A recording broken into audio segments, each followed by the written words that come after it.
Actually, how did you get the nickname Possum? Well, it's like any nickname, really. Something stupid happens when you're young. I was driving my mum's car home from night school. I was a mechanic apprentice. And you're allowed your licence when you're 15 in New Zealand, and I just turning in the gate and a possum ran in front of me and I got a bit of a fright, so I give it the swerve to miss it and rolled the car, rode it off. Mum was happy. Went to work the next day and the boy says, oh, we'll have to call you a possum. And it just stuck. You know? It just stuck. It's been really good, actually. These days with sport and sponsorship and things like that, you need to be a little different, stand out, and the name people remember because it's so different. So it's been good for me. You don't roll too many cars these days, though, do you? I try not to. Try not to. It's not actually healthy for the job. In fact, Peg, you met Possum because of rallying, didn't you? Yes, I was living in Kenya with my parents, and a friend of mine just asked if I wanted to help in one of the rallies, so I went along. We met, we sort of hit it off right away, and at the prize giving I asked him if he could dance as good as he drove, and then we sort of hit it off from there on out. But you had to wait another 12 months. Yes, we wrote for a year, and then we met up again, and he said come back to New Zealand, and I haven't looked back. Wow, okay.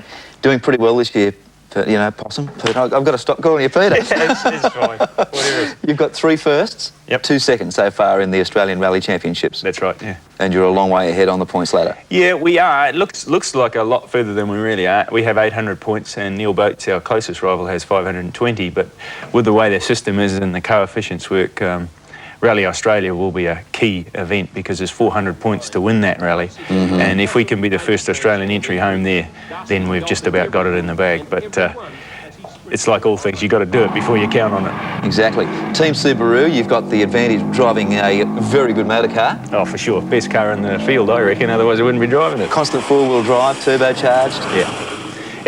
What I like about it, it's a fabulous car to drive. If you watch, you see how balanced it is. You can just put it sideways coming into the corner, out of the corner, whatever you like. And that for a rally car is the optimum, because you can come in just a little sideways, get all your braking done while you're coming in sideways, and then just nail it. And a 4-wheel drive, just drag it out of the corner. Drag it out of the corner.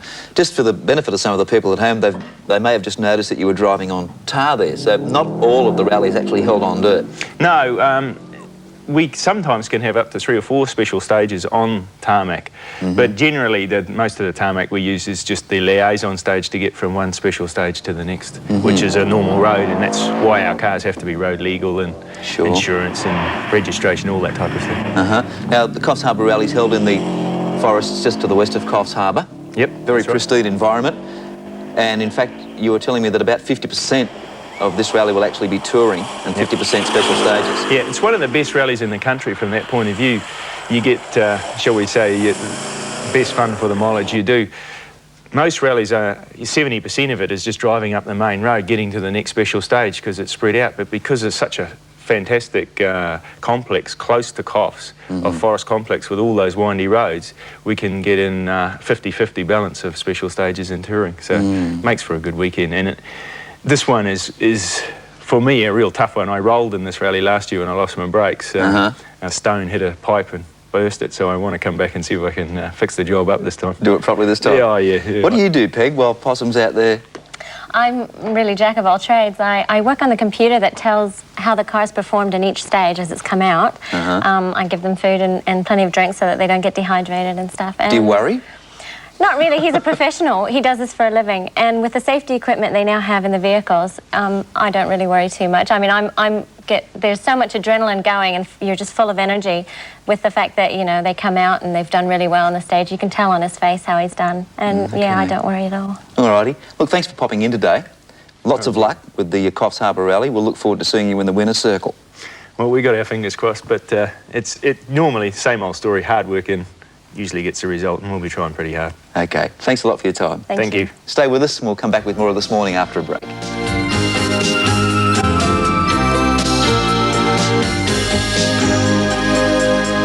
Open from 10:45 tonight on NBN.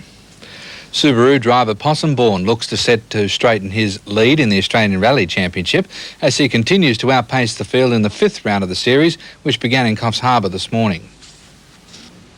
The rally fired up with a short, sharp dash around the car park of Coffs Harbour's Park Beach Plaza shopping centre. But the serious battle was to begin on the narrow, twisting forest roads a few kilometres from the city. The very first forest stage, an upset.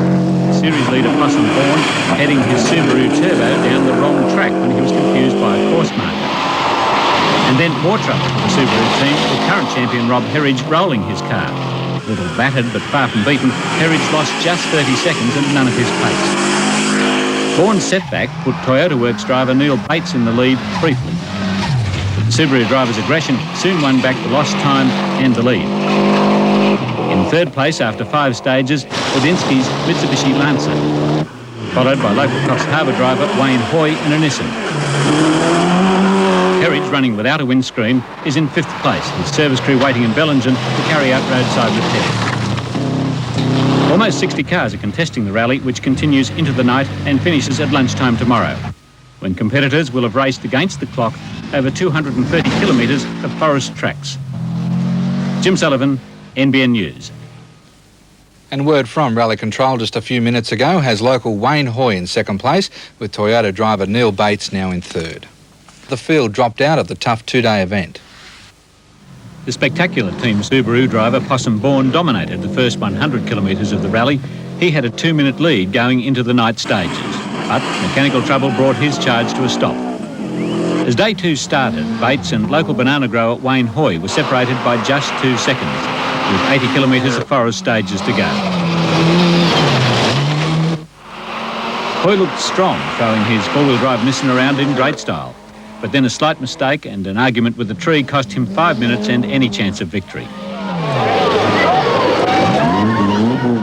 With the pressure off, Bates knew a fast but smooth driving performance would net him his 3rd championship round of the season. The race for the Group N title for stock standard cars came down to the traditional rivals of Ed Ordinsky in his Mitsubishi Lancer and defending Australian rally champion Rob Herridge in his Subaru.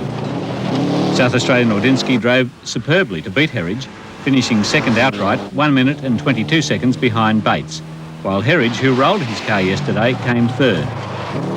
With 3 major rounds to go, the Australian Rally Championship points table is still led by Bourne, with Bates closing the gap in 2nd and Hoy in 3rd. Jim Sullivan, NBN News.